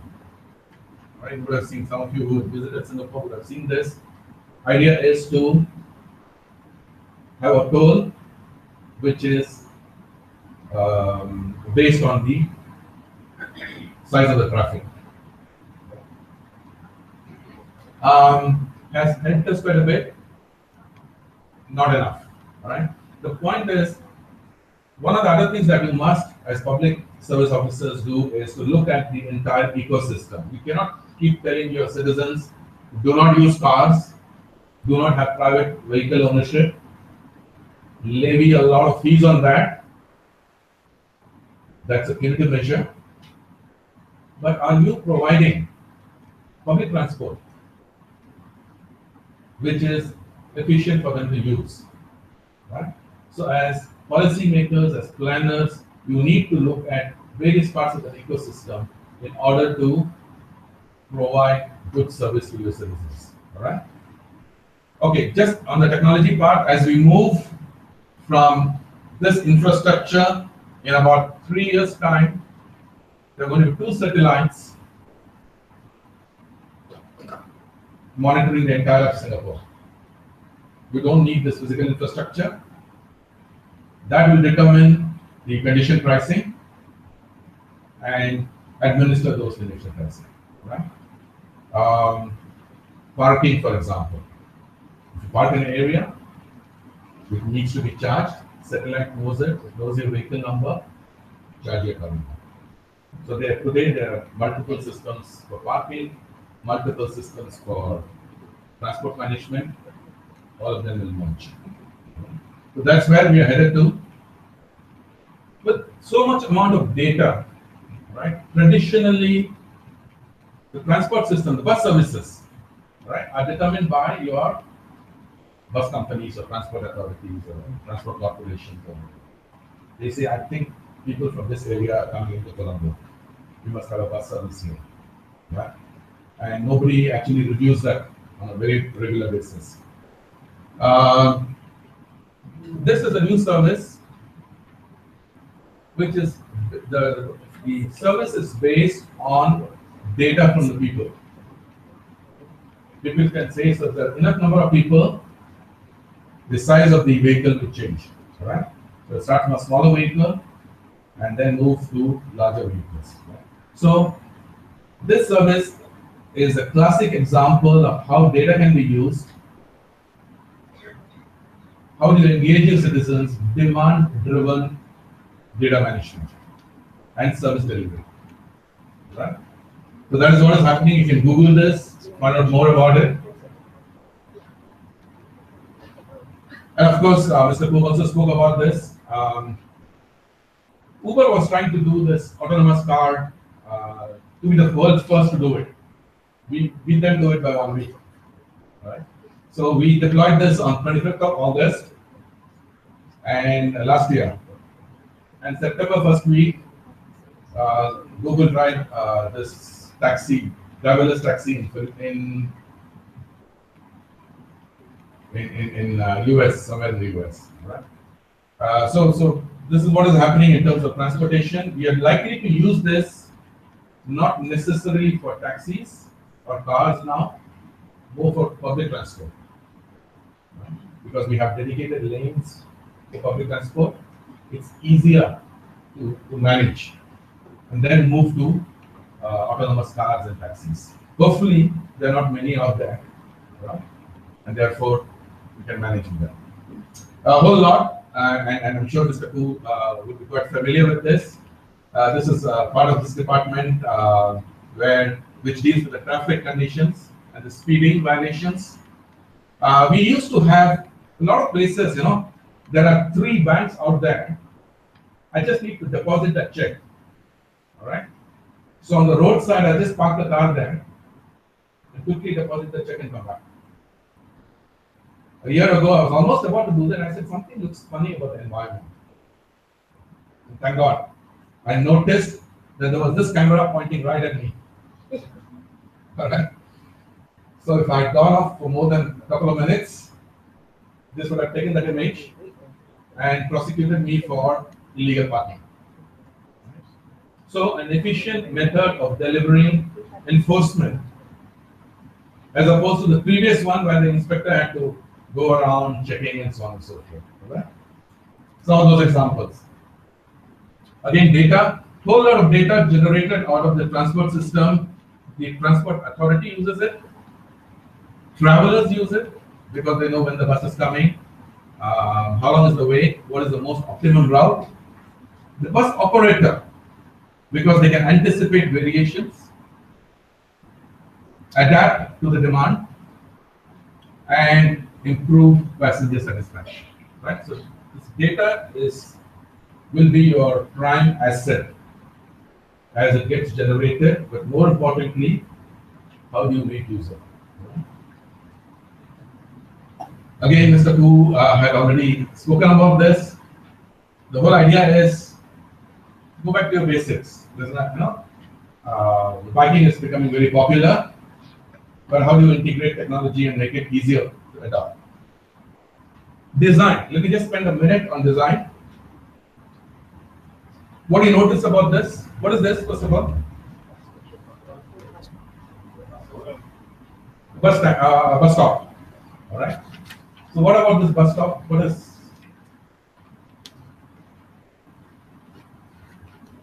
is interesting about this bus stop? Huh? Let's keep. Okay, that's a problem. They should. We are desperately trying to encourage. But this is noon time, so don't worry. Everybody is working. Okay. In addition to the information that you see there, there is of course, I get revenue out of this, right? But what about these? What is different about these seats?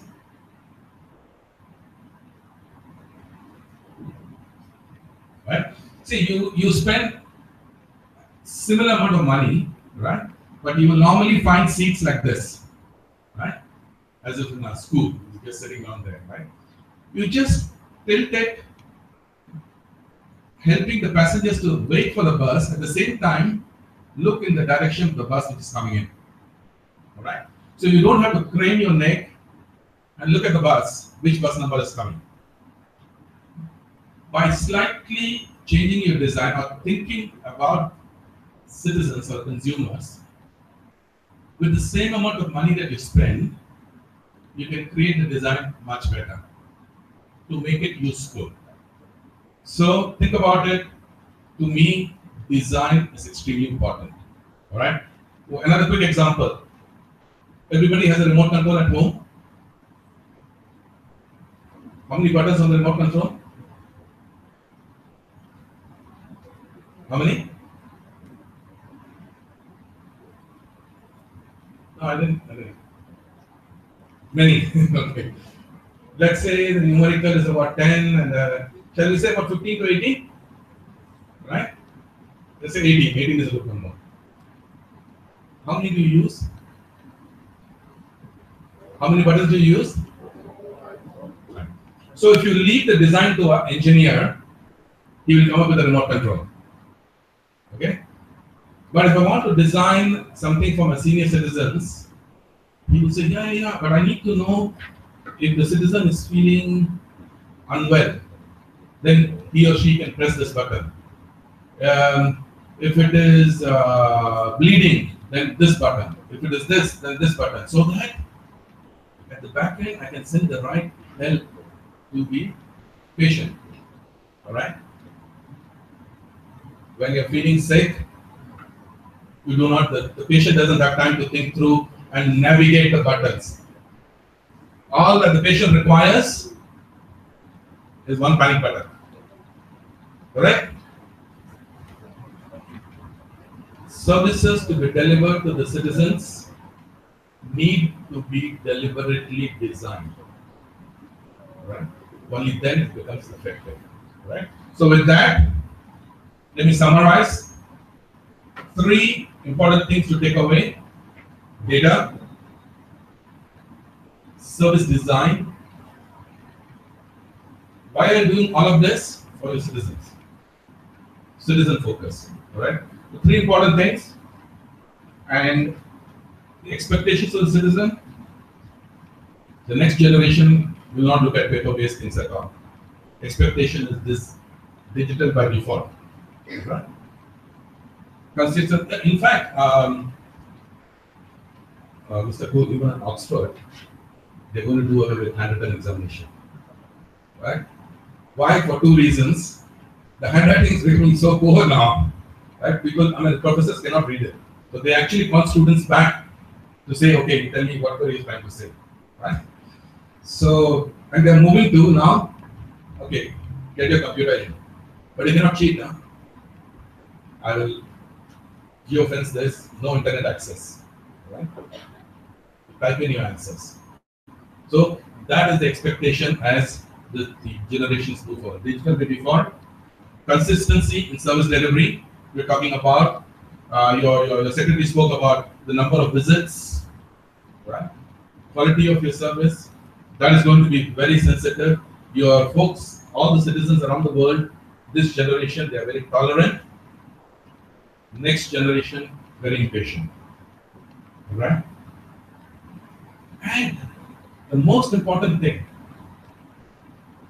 is you are moving from just providing service to a citizen experience.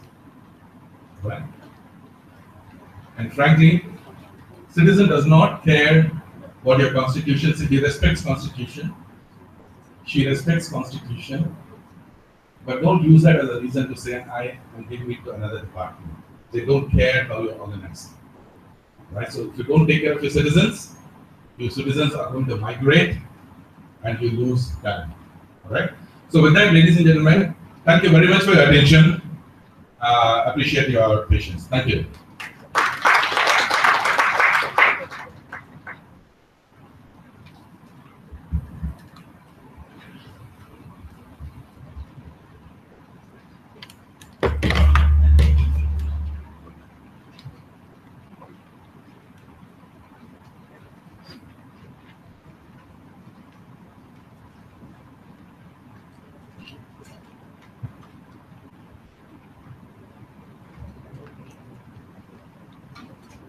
Thank you, Mr. Ashok Kumar. So delivering effective public service delivery through e-government, so Singapore experience. I think this is a good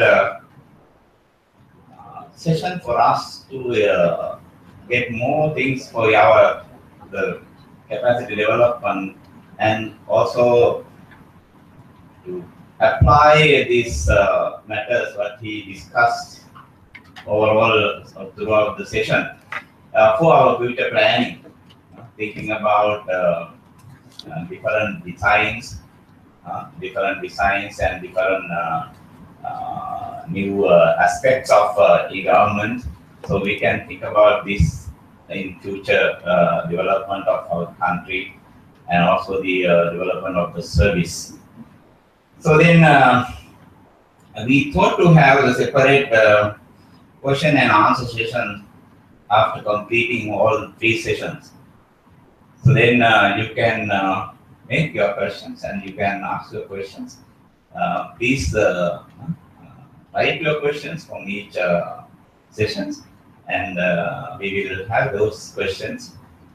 We will have the first question and answer panel, and at the end of the whole conference program. Then just quickly, if you want to clarify any specific things, just you can ask. So Mr. Ashok Kumar will give you an answer to any specific clarification. So otherwise, we can break for lunch. Any questions? So then, so we have now till 30 or 12:33. So we can have our lunch and come back 1:30. So we can have the next session. The next session is another aspect. So we can discuss details there. So after that session, we will have the question and answer session. So please go to the cafeteria. So your lunch is ready there. So you can have your lunch and come to the auditorium 1:30. Thank you.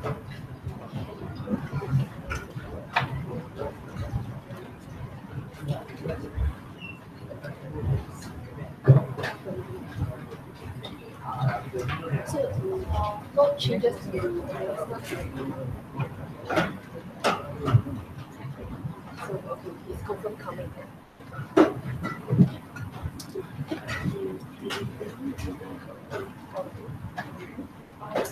Very enjoyable.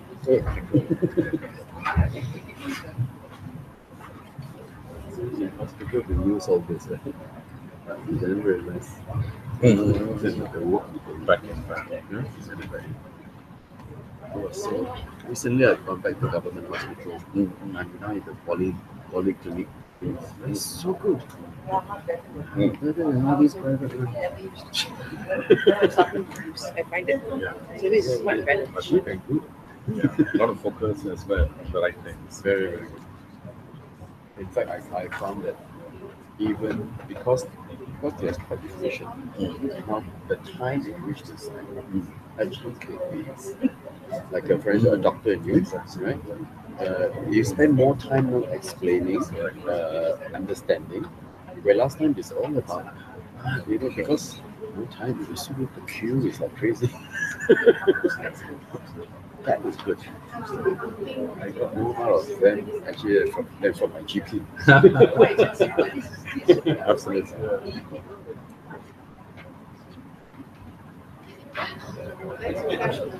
Interesting, Alan. Although I'm waiting for when I don't have the PE, although the Singapore parking right now is I don't need to park PE the best. Auto. No, it's on the car. Yeah. I know. I find the Singapore parking so helpful. I put many hours, then I go, I just end it, and then you have to pay. So in case I forget. Is it? It's very simple. I haven't used, don't know how to use. Fascinating talk. I did not know you sell Singapore. So well. Singapore, these are things that are happening and you don't know. Yeah. It's almost the end. You don't really know. Take it for granted. Oh, very good. I think we complicated. Two of you very good. Two of you. No, I think we need to policy and what? So your talks and whatever you're they listen all good to know, but how they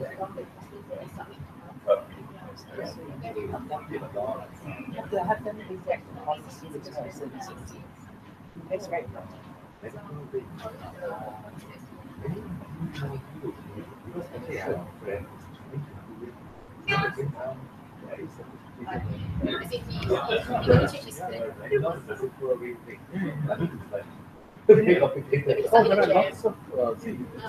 Innovation happens.